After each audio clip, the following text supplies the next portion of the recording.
Thank you very much. When I was asked to speak to you today, the topic I chose was student aid.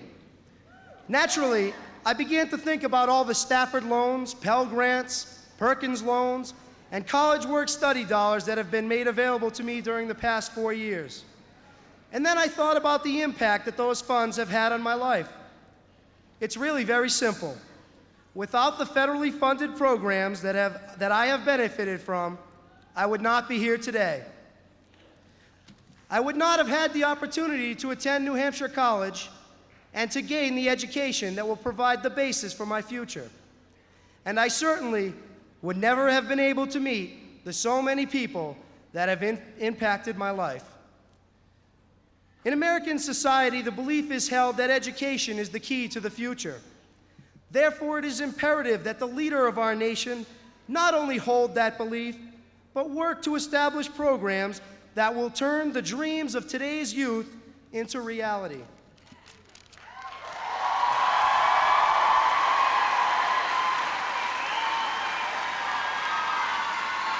Through the Goals 2000 program supported by President Clinton and his Student Loan Reform Act, he has extended that opportunity to 20 million students across the nation.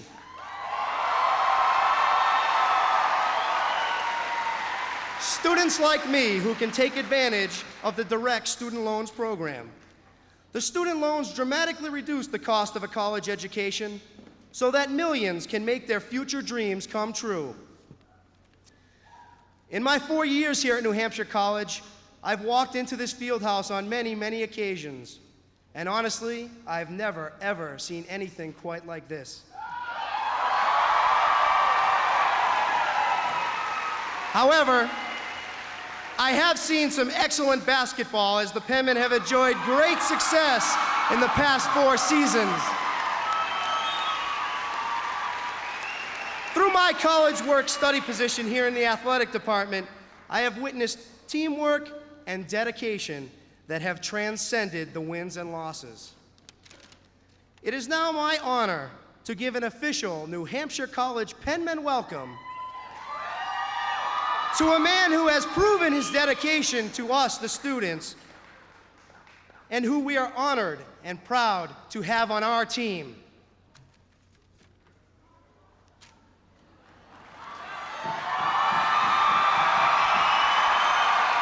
Starring at President in his first term in office, from Hope, Arkansas, the President of the United States of America, number 33, Bill Clinton!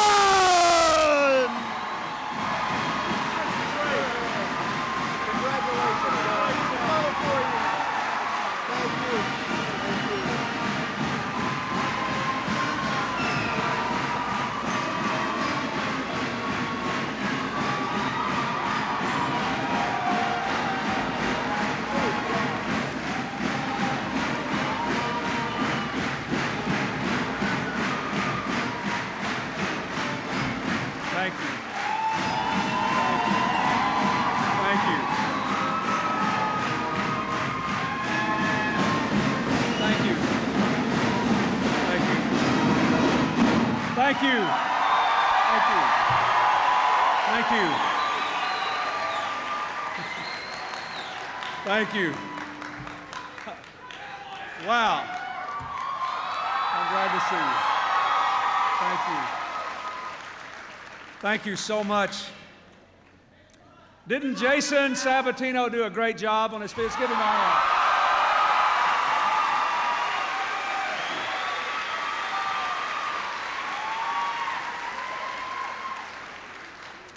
And thank you, Donna Susi.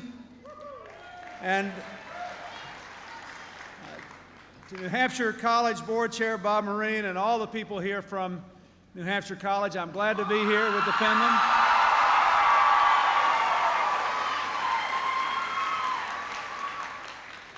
I congratulate you on the success of your basketball and your soccer teams, and I now know that enthusiasm is one key to that success. It's wonderful to be here with you. Let me also ask you to join with me in giving a warm round of applause to the Salem High School Band. We thank them for playing.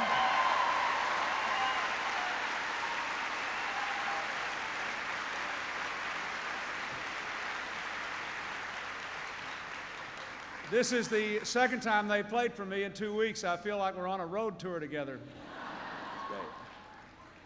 I want to tell you how wonderful it is to be here. I have been in Rochester and Keene today. I have been in Concord, Nashua, Bedford, and Salem. In the last trip I was here, and this is my second trip to Manchester just in the last couple of weeks.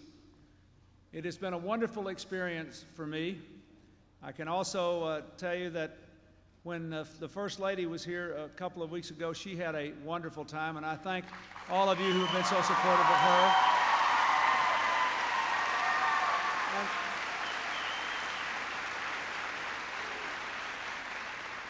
And I thank all those who have come out to see the Vice President, who supported his efforts in our administration to protect the environment and promote technology.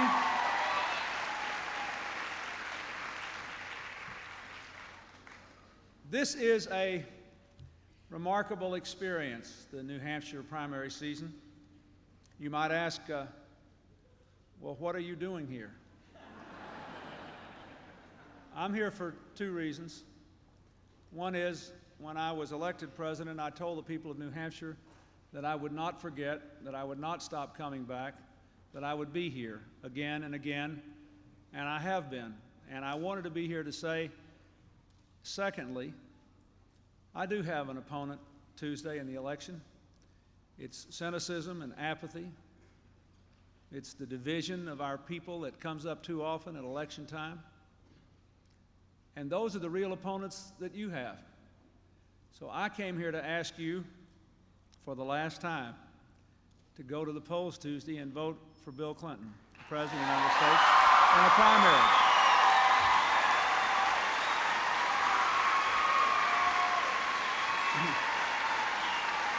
Now, let me say, you were cheering so loud, let me finish. I want to say, I said for the last time in a primary. I want to talk to you tonight. This is a rally. We're all going to have a good time. I want you to cheer and enjoy yourself, but I want to be just a little serious tonight as well, because the people of New Hampshire have a unique opportunity every year that every 4 years that some of our citizens never have. The country is vast and heavily populated. And when people are running for president in most places, they have to go from tarmac to tarmac. They don't have the opportunity to visit the towns, to have the meetings, to see people face to face in the way that all people seeking public office ought to.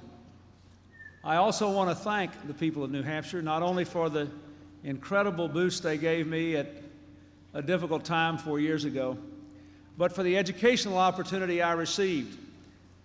Being able to go to those communities, being able to run a grassroots campaign, having town meeting after town meeting after town meeting, just listening to people tell me their life stories, tell me their hopes, tell me their dreams, tell me their concerns. I have learned a lot.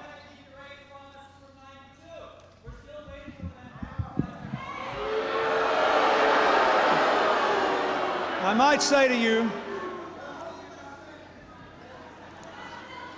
I believe in free speech. That's right.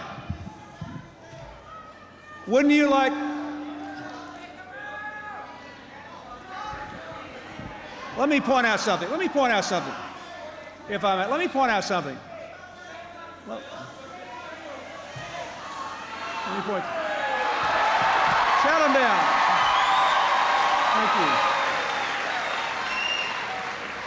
you. Abridging my right of free speech is not the best way to get a positive response from me or anyone else.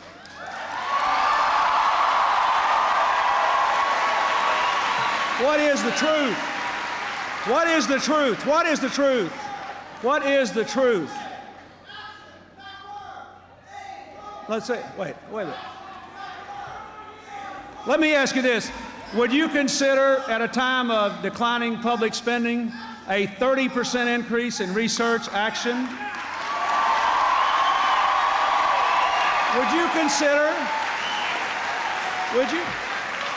Would you consider at a time when hundreds of programs are going by the boards and I'm fighting my heart out to save student aid programs and other opportunity programs that affect all Americans,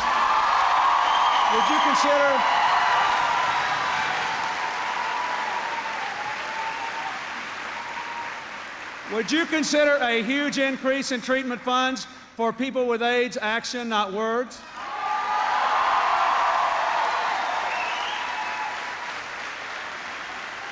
Would you consider the most serious effort in 40 years to give health care coverage to all Americans, including people with AIDS, action, not words? Let's look at the facts.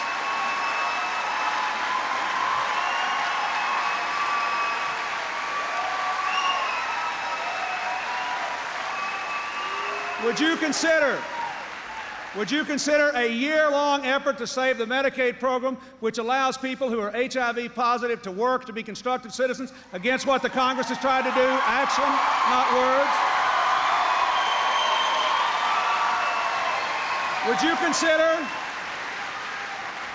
Would you consider the appointment of the first AIDS director ever and having the first AIDS conference ever? Action, not words. I think you would.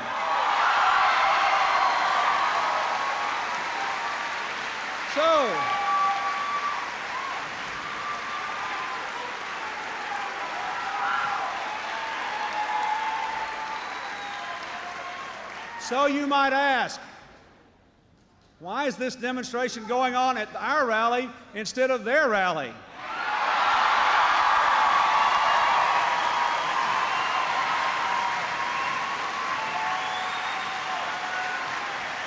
Now, this is New Hampshire. You heard them, you heard me. Now let's go back to the agenda of the evening. You know, when I came here 4 years ago, and I looked into the faces of all the people who were here, the unemployment rate was over 7 points. I got an idea. Why don't you pretend he's not here and listen to me, and then you'll defeat him.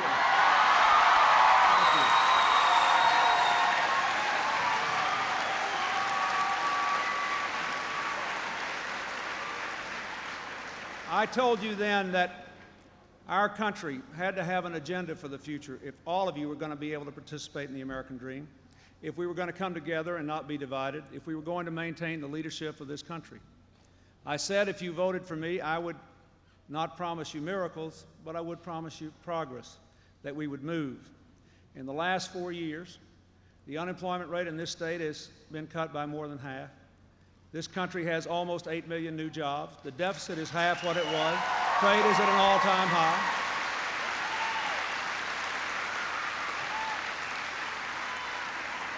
We are selling more of our products overseas than people are selling to us. Again, Americans are competing in this world.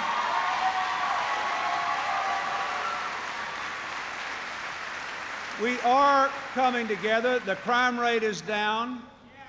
The poverty rate is down, the welfare rolls are down, the teen pregnancy rate is down. We are coming together as a country, and we are the strongest force for peace and freedom in the world, from the Middle East to Bosnia to Haiti.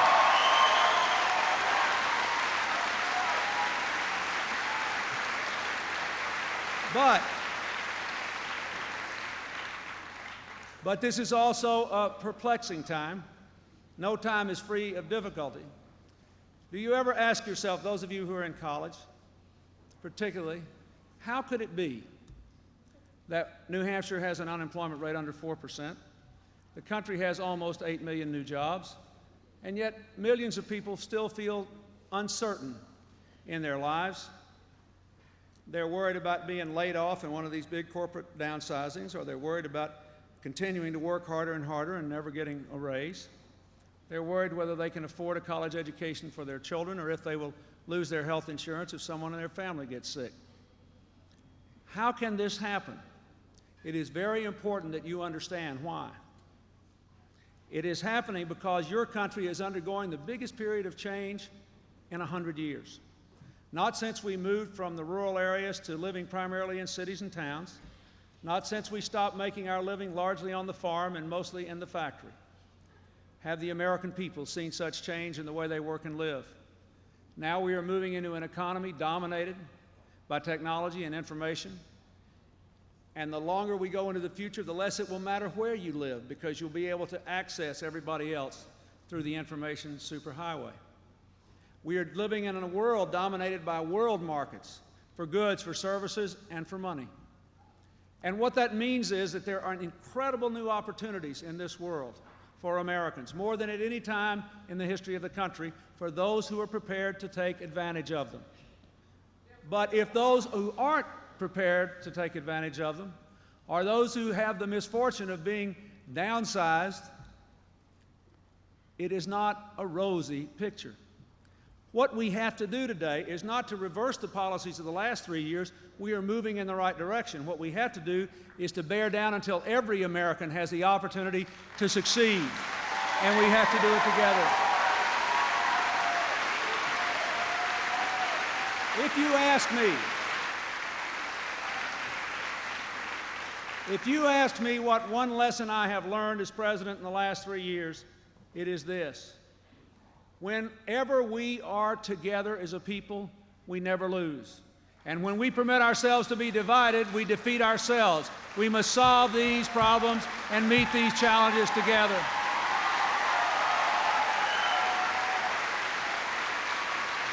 Now,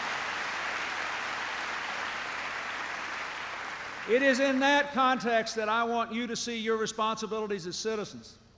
In the State of the Union address, I said, again, I want to balance the budget, but we have to do it together in a way that is consistent with our values and consistent with our interests. That means that I want to balance the budget. After all, the debt was quadrupled in the 12 years before I moved to Washington. We have cut it in half in 3 years.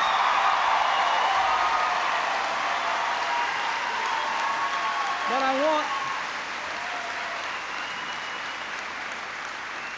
I want us to do it together.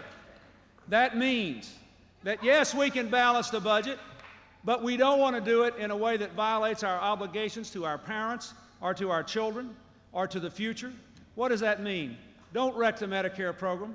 Don't weaken the Medicaid program. The people that are here to demonstrate tonight, the people they represent, they need Medicaid.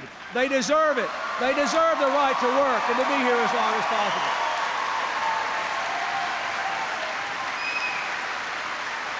And balance the budget. Balance the budget, yes, but what is the purpose of balancing the budget? To give our young people a stronger future. Therefore, don't balance the budget by cutting back on the student aid programs or by cutting Head Start or by abolishing the National Service Program. That is not the way to balance the budget.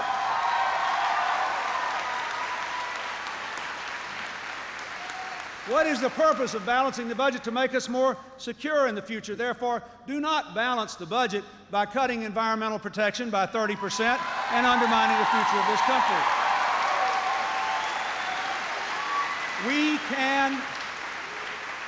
We can do this. We have identified more than enough savings to balance the budget and to provide a modest tax cut. We must not sacrifice our values or our future to do it. We must not. But I want to say this to you. When you think of your decision in this election, of course I want your support, but I don't want you to support me just because of my affection for New Hampshire, even though it's enormous. I don't want you to support me just because of the record we have established, although clearly we are moving this country in the right direction. I want you to be with me because I will be with you as we go together into the future to meet our challenges.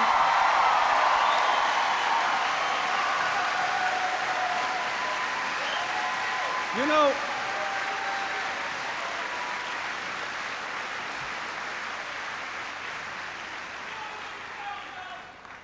we have 7 great challenges. We have to strengthen our families. We have to educate all Americans. We have to provide economic security to every family in this country willing to work for it. We have got to preserve the environment and grow the economy. We have got to abolish forever from our thinking this destructive idea that we can only expand economically if we undermine our environment. The truth is, we can only grow over the long run economically if we find ways to preserve our environment and put people to work doing it.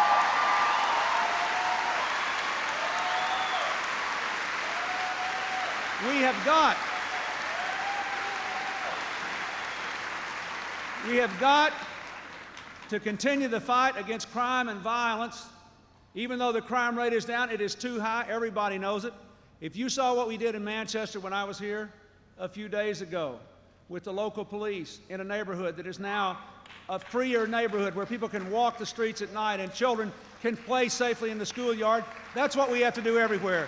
We should not turn our back on it until we have finished the job.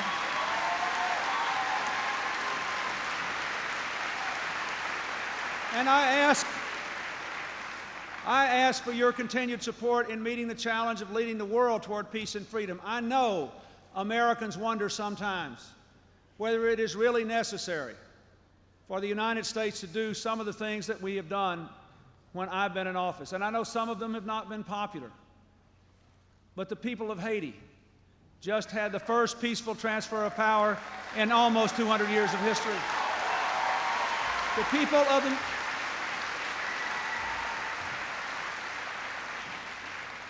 of the Middle East have undergone the awful agony of having the Prime Minister of Israel assassinated, but they are moving determinedly toward peace and freedom and partnership with us. We see it all across the world. And tonight, while we are here in this wonderful warm gym, our men and women in uniform in Bosnia are in the cold Bosnian winter standing up for humanity around the world.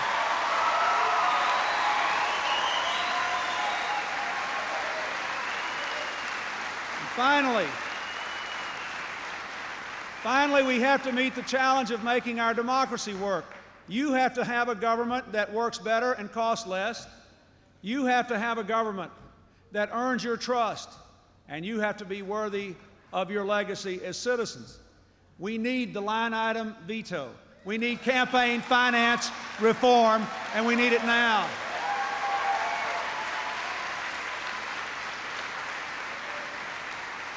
But of all these challenges, I want to say here at this college with its rich heritage, we must open the doors of learning to every American for a lifetime overall.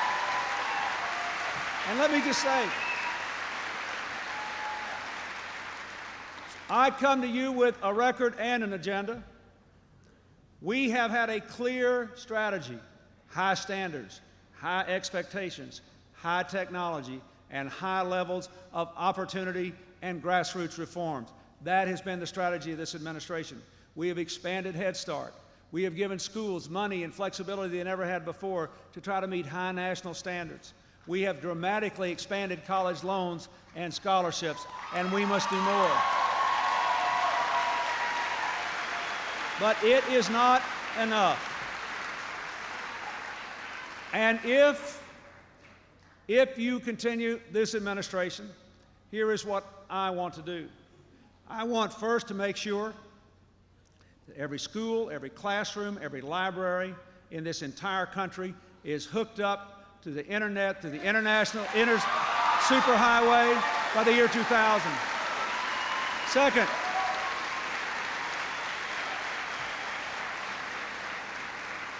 I want to open the doors of college education to every single person in this country who wants to go.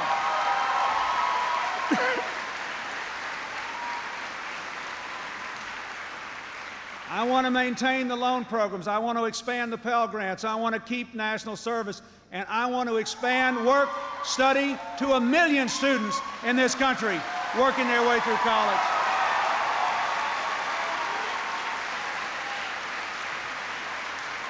And if we are going to have a tax cut, let's have the best tax cut of all, a tax deduction for the cost of college tuition.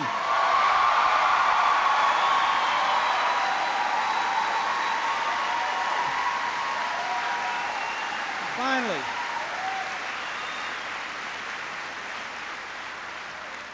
let me say at New Hampshire College, called the Penmen,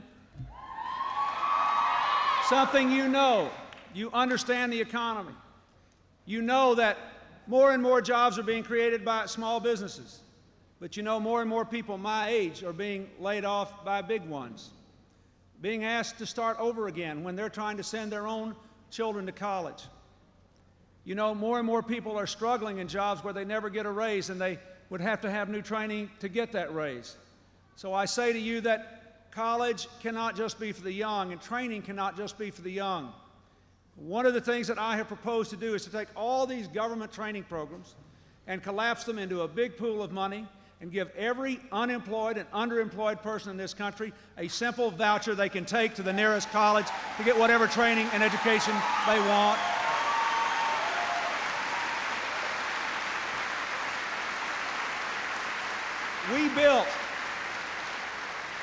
We built the opportunities we enjoy today through the GI Bill after World War II for the returning soldiers. Today, we need a GI Bill for all those American workers who are working harder and harder just to hang on. They need to be together. The era of big government is over. I told you that 4 years ago, that I was not a Democrat who believed in preserving the status quo and every bureaucratic program that had ever existed. And I can report to you tonight that under our administration, we now have the smallest federal government in 30 years.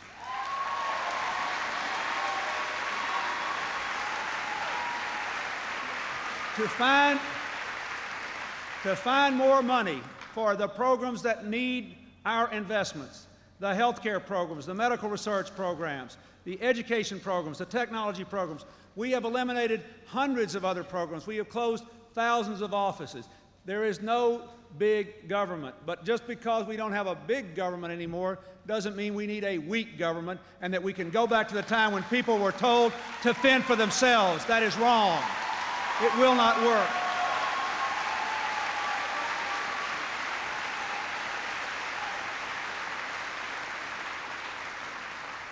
When business people in New Hampshire 4 years ago asked me to make more credit available to them so they could borrow money again to keep their businesses going and create jobs, and we did it. We didn't do it with a weak government. When I went just a few days ago out to Washington and Oregon and Idaho to deal with the terrible floods that are gripping those people, they don't want a weak emergency management agency. You don't want a weak government. You don't want a weak student loan program. You don't want a weak Pell Grant program. You don't want a weak national service program. We don't have to have bureaucratic inefficiency to have strength and partnership. That is what we have to have.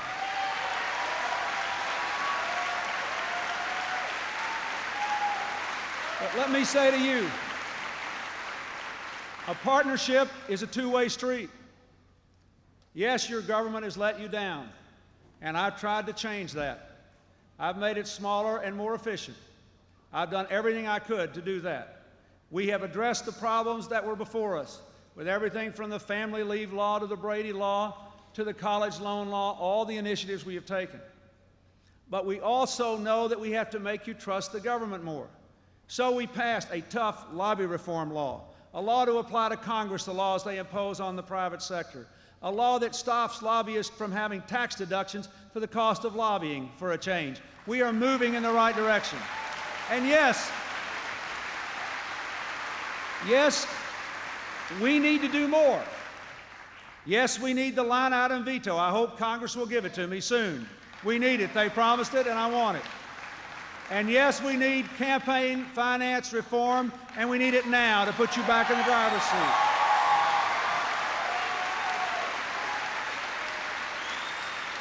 But if you think about all those other challenges, if we're going to strengthen our families and give childhood back to all children, if we're really going to have a world-class system of education that offers opportunity to everybody, if we're really going to provide economic security for every family willing to work for it, if we're really going to make our streets safer and our environment cleaner, and if we're going to continue to lead the world toward peace and freedom, in the end, this is a democracy. You are the most important players. You have to do your part. That's why I'm asking you to vote on Tuesday, and even more why I'm asking you to fight the cynicism and the negativism and the division and the turnoff that so many citizens express. I'm going to tell you something. We had an interesting little exchange here, but I honor these people that came here to demonstrate. At least they care about something. At least they show up. At least they make their opinion known. At least they're fighting for something. They're standing up just like you are. Just like you are.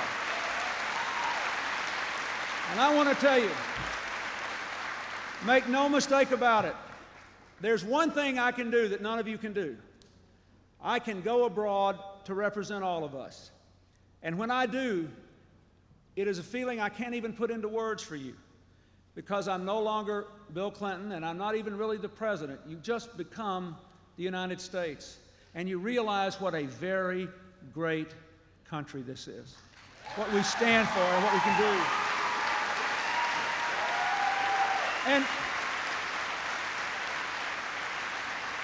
no one has been more willing to be critical of government that doesn't work than I have. But for people to go around and say it doesn't matter what I do, doesn't matter how I vote, won't make any difference, it does make a difference. It does make a difference. You got the family and medical leave law, the Brady bill, a doubling of tax breaks on low-income working people. You have a whole new economic strategy. You've got the deficit cut in half. You've got a telecommunications law now that provides for honest opportunities for everybody to compete in this brave new world in a way that advances the public interest, all because of the votes in the last election. It does make a difference. But more importantly, it bothers me when I hear people say that our government is intrinsically bad and every penny is wasted. My friend James Carville has written a book, which I commend to you, in which he says that in the last 30 years, we have spent half of your tax money on just three things: national defense, Social Security, and Medicare. Now you decide if you got your money's worth. What happened? We won the Cold War, and there are no missiles pointed at the United States or any of its people tonight.